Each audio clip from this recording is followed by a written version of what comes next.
Okay, this is my CTE 514 teacher interview.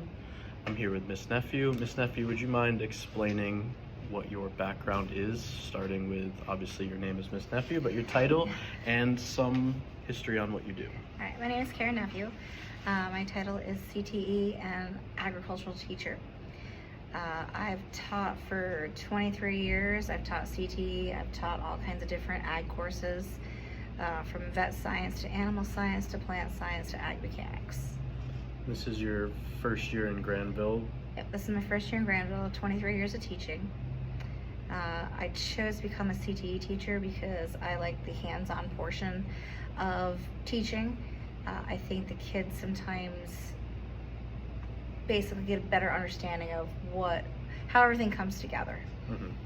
I agree with that.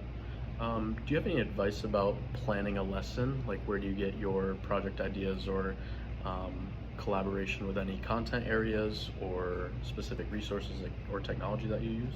Planning a lesson, go with what you know. Yes. You know, if it's something that you're really not sure of, make sure that you research it and you can teach it, because the kids are going to pick up on that. Mm-hmm. Project ideas, we have like teachers conferences and stuff like that I go to, and sometimes we bring home like a slew of different things. I like to collaborate with a lot of the other CTE teachers here in the area. Where I taught before was the same district area too, so it was easy. I've known a lot of these teachers for a long time.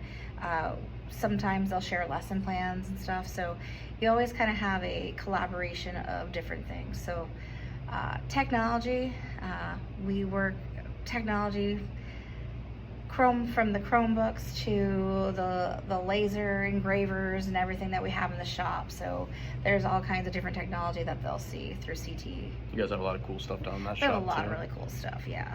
I know down in your room, I saw it a few times already this year, but you have kind of a big lab type setting.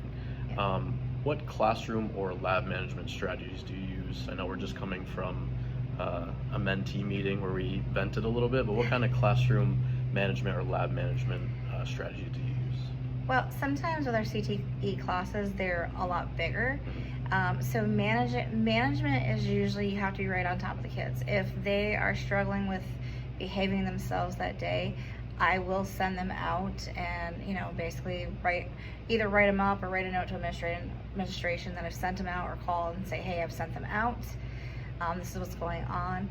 Most of the time they're really engaged because it's hands-on. So a lot of times we don't have problems with hands-on activities, especially like we do some cooking in there. My end of the year project for the kids, they're going to build their own wooden bridge to see how much weight it can hold. We're also planting a school garden, so they'll be involved in getting their hands dirty, and a lot of them like to do that so they won't act up. Mm-hmm. I agree with that. I was just talking to you on the way over. This is my last semester prior to student teaching. Do you have any advice on how to be a successful student teacher? Any advice that you're willing to offer, I'm willing to take. But my advice of being a student teacher is absorb everything that your mentor is giving you.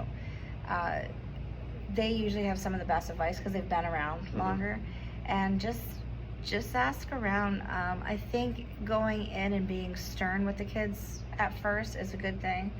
I think some younger teachers leave the profession because they don't get to that point and the kids walk all over them, and then they leave the profession. Yeah, classroom management. Yep. Well, thank you. Appreciate you answering my questions. All right, you are welcome.